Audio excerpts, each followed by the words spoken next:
பதிவுத்துறை இணையதளத்தில் ஸ்டார் 3.0 மென்பொருளை சேர்க்கும் பணிகள் முடிக்கப்பட்டுள்ளன.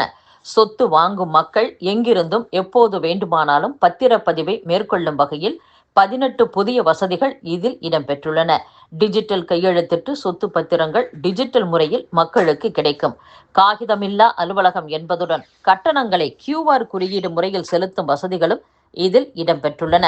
இதனால் பத்திரப்பதிவு பணிகள் மிகவும் எளிதானதாகிவிடும் என்றும் குறிப்பிடப்பட்டுள்ளது.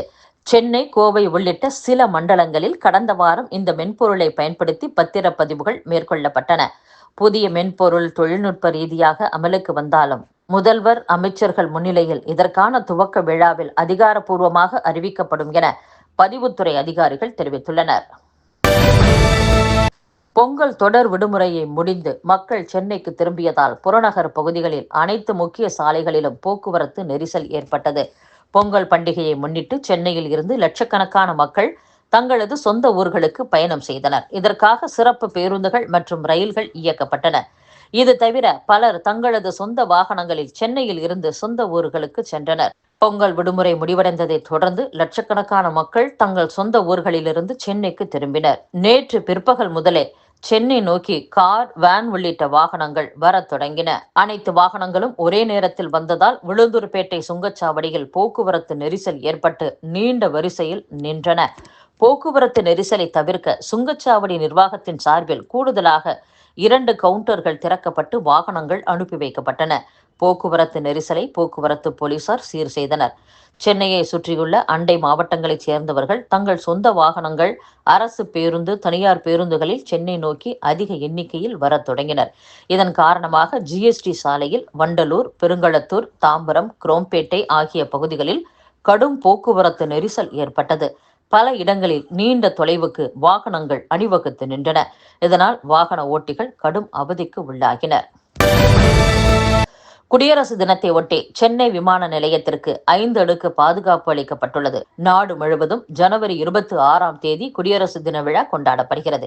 இதை ஒட்டி பொதுமக்கள் அதிகம் கூடும் விமான, ரயில், பேருந்து நிலையங்கள், முக்கிய கோவில்களில் பாதுகாப்பு பலப்படுத்தப்பட்டுள்ளது. 5 அடுக்கு பாதுகாப்பு போடப்பட்டுள்ளது.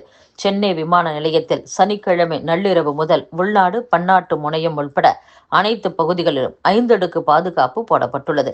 விமான நிலையத்திற்கு வரும் அனைத்து வாகனங்களையும் மோப்பனாய் உதவியுடன் பாதுகாப்பு படையினர் சோதனை செய்து வருகின்றனர். விமான நிலையத்தின் பல்வேறு பகுதிகளில் துப்பாக்கி ஏந்திய கூடுதல் போலீசார் தீவிர ரோந்து பணியில் ஈடுபட்டுள்ளனர். விமான பயணிகள் ஊறுகாய், எண்ணெய் பாட்டில்கள், ஜாம் உள்ளிட்ட திரவ பொருட்கள் எடுத்து வர தடை செய்யப்பட்டுள்ளது. கூடுதல் சோதனை செய்ய வேண்டியிருப்பதால் உள்நாட்டு பயணிகள் 1.5 மணி நேரமும், பன்னாட்டு பயணிகள் 3.5 மணி நேரமும் முன்னதாக வர வேண்டும் என்று விமான நிலைய அதிகாரிகள் அறிவுறுத்தியுள்ளனர். வேலூர் மாவட்டம் குடியாத்தம் பகுதி மக்களின் நீண்ட நாள் கோரிக்கையை ஏற்று 40 கோடி ரூபாயில் அனைத்து வசதிகளுடன் கட்டப்பட்ட மாவட்ட அரசு தலைமை மருத்துவமனை திறக்கப்படுமா என்று பொதுமக்கள் எதிர்நோக்கி காத்திருப்பதாக கூறப்படுகிறது. தமிழகத்தில் வாக்காளர் பட்டியலில் பெயர் சேர்க்க 13 லட்சம் பேர் விண்ணப்பித்துள்ளதாக தகவல் வெளியாகியுள்ளது. விண்ணப்பிப்பதற்கான அவகாசம் நேற்று நிறைவடைந்த நிலையில் இறுதி நாளில் பெயர் சேர்க்க பலரும் ஆர்வம் காட்டியதால் பல இடங்களில் கூட்டம் காணப்பட்டது. அவசர கால 108 ஆம்புலன்ஸ் சேவை மூலமாக கடந்த ஆண்டில் மட்டும் 18.07 லட்சத்திற்கும் மேற்பட்டோர் பயனடைந்துள்ளனர். அதில் பிரசவ கால மருத்துவ உதவிகள் மட்டும் 2.94 லட்சம் பேருக்கு வழங்கப்பட்டிருப்பதாக தெரிவிக்கப்பட்டுள்ளது. தமிழகத்தில் EMRI கிரீன் ஹெல்த் சர்வீஸ் நிறுவனம் மூலமாக 108 ஆம்புலன்ஸ் சேவை செயல்படுத்தப்பட்டு வருகிறது. மொத்தம் 1353 ஆம்புலன்ஸ்கள் மாநிலம் முழுவதும் இயக்கப்படுகின்றன. அதில் 303 வாகனங்களில் உயிர் காக்கும் உயர் மருத்துவ வசதிகள் உள்ளன. இதை தவிர மலை மற்றும் சாலை வசதி இல்லாத பகுதிகளுக்கும் செல்ல 40க்கும் மேற்பட்ட இருசக்கர ஆம்புலன்ஸ் வாகனங்கள் இயக்கப்படுகின்றன. ஏறத்தாழ 7000த்திற்கும் மேற்பட்ட ஊழியர்கள் இதில் பணியாற்றி வருகின்றனர். தினமும் கட்டுப்பாட்டு அறைக்கு 10,000த்திற்கும் மேற்பட்ட அழைப்புகள் வருவதாக தகவல்கள் தெரிவிக்கின்றன. தேசிய ஜனநாயக கூட்டணியில் எந்தெந்த கட்சிகள் இடம்பெறும் என்பது வரும் 23ஆம் தேதி மதுராந்தகத்தில் பிரதமர் மோடி பங்கேற்கும் பிரச்சார கூட்டத்தில் அறிவிக்கப்படும் என்று தமிழக பாஜக தலைவர் நயினார் நாகேந்திரன் தெரிவித்துள்ளார். தமிழக சட்டப்பேரவை தேர்தலுக்கான தேசிய ஜனநாயக கூட்டணியின் முதல் பிரச்சாரத்தை பிரதமர் நரேந்திர மோடி ஜனவரி 23 செங்கல்பட்டு மாவட்டம் மதுராந்தகத்தில் தொடங்கி வைக்க உள்ளார். இதில் தேசிய ஜனநாயக கூட்டணியில் எந்தெந்த கட்சிகள் இணைகிறது என்பது குறித்து அறிவிக்கப்படும். ஏற்கனவே குடும்ப அட்டைதாரர்களுக்கு 1500 ரூபாய் வழங்கப்படும் என கடந்த சட்டப்பேரவை தேர்தலில் அதிமுக பொதுச் செயலாளர் எடப்பாடி பழனிசாமி அறிவித்திருந்தார். தற்போது அதை 2000 ரூபாயாக உயர்த்தி அறிவித்துள்ளார். இதை திமுகவின் தேர்தல் அறிக்கையைப் போல இருப்பதாக கூற முடியாது. வரும் சட்டப்பேரவை தேர்தலில் மக்கள் மனதில் மிகப்பெரிய மாற்றம் ஏற்படுவது உறுதி என்றும் நயினார் நாகேந்திரன் கூறியுள்ளார். தமிழக காங்கிரஸ் கமிட்டியின் செயற்குழு கூட்டம் ஜனவரி 20 நடைபெறும் என்று அக்கட்சியின் மாநில தலைவர் செல்வ பெருந்தகை தெரிவித்துள்ளார். காங்கிரஸ் கமிட்டியின் செயற்குழு கூட்டம் அக்கட்சியின் அலுவலகமான சத்தியமூர்த்தி பவனில் ஜனவரி 20 செவ்வாய்க்கிழமை பிற்பகல் 12 மணிக்கு நடைபெறவுள்ளது.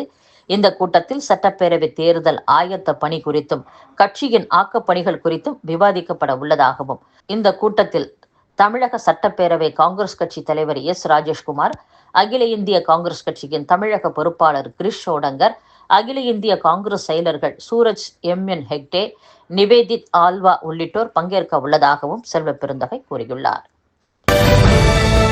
திமுகவை வீழ்த்த புதிய கட்சிகள் தேசிய ஜனநாயக கூட்டணியில் இணைந்து செயல்பட வேண்டும் என்று தமிழ் மாநில காங்கிரஸ் தலைவர் ஜி.கே. வாசன் தெரிவித்துள்ளார். அதிமுக பொதுச் செயலாளர் எடப்பாடி பழனிசாமியின் முதல் கட்ட 5 வாக்குறுதிகள் தேர்தல் வெற்றிக்கு அடித்தளமாக வெளிவந்திருப்பது மகிழ்ச்சியான செய்தி என்றும், ஜனவரி 23 தமிழகம் வரும் பிரதமர் மோடி செங்கல்பட்டு மாவட்டம் மதுராந்தகத்தில் நடைபெறவுள்ள தேசிய ஜனநாயக கூட்டணி பொதுக்கூட்டத்தில் கலந்து கொண்டு பரப்புரை மேற்கொள்ள உள்ளார். அது எங்களது கூட்டணியின் வெற்றிக்கு உறுதுணையாக இருக்கும்.